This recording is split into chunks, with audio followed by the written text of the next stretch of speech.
Good morning, ladies and gentlemen. It's a Wednesday morning from my front porch. Just spent a few minutes sitting out here just listening to the birds. I think they're a little bit happy to see the sun this morning.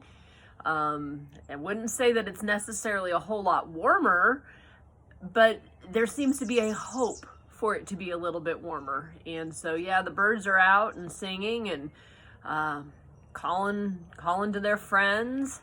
As I sit here on the porch and look out at the woods that are in front of my house here, there's a lot of leaves out there.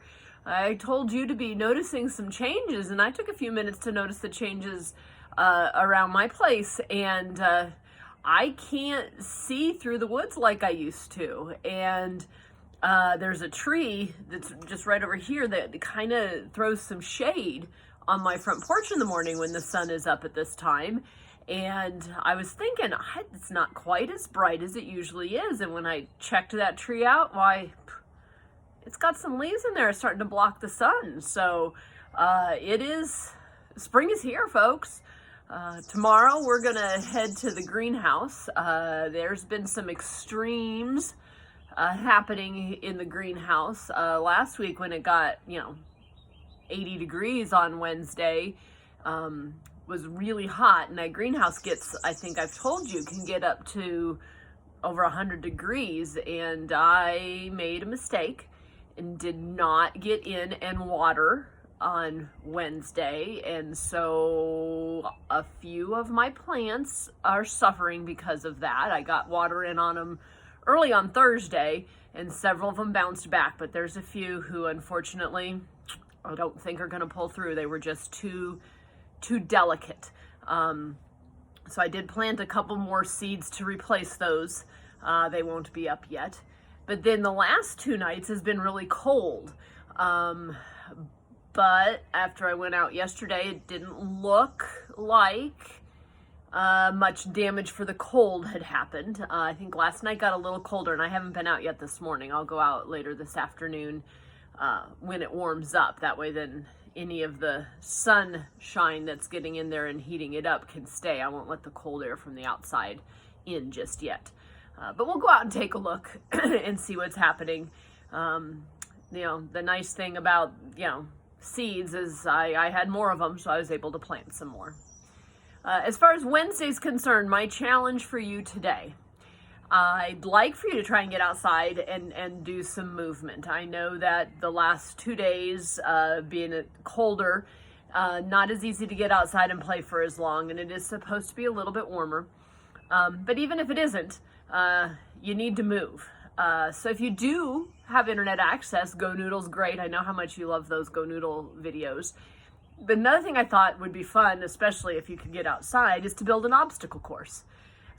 Just, gather some things that you have around your house, and create something that you have to go over and things you have to go under and things that you have to go around, and create this, course, and then, maybe time yourself and see how fast can you get through it. What kind of cool ninja-like moves can you do to get through your obstacle course? You can make one inside.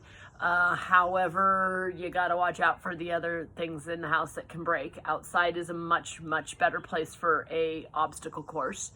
But even if you went out and built it today, you would have it to use the rest of this school year. You'd have it to use over the summertime. You could add to it. You could be like, yeah, this is too easy of an obstacle, and make it more difficult. When we get back together with our friends, you guys can share your obstacle courses. But I think, getting outside and building something and figuring out ways of putting things together may not seem a whole lot like school, but you're having to use your brain, which is always a good thing. You can use your skills in building, and that's a lot of science. There's a lot of math in there. There's a lot of PE in there. And so those would be some good skills to use.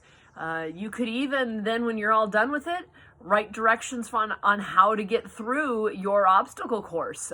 Draw a map of it, and now you've got some social studies and some writing skills involved. And all while you're building an obstacle course. So there are lots and lots of ways of keeping your learning fresh, but having fun while you're doing it. And it doesn't require a computer. It doesn't require electricity. It's just good old-fashioned imagination and building skills, and those are awesome. So anyway, I kind of talked a long time today. I've missed you guys a lot. I really wish I could see your smiling faces. Here's a big smile for you today. I hope you enjoy your Wednesday, and I will talk with you tomorrow. Until then, please remember to be kind and to be safe, and as always, be smart. This is Mrs. Ernstine from her front porch.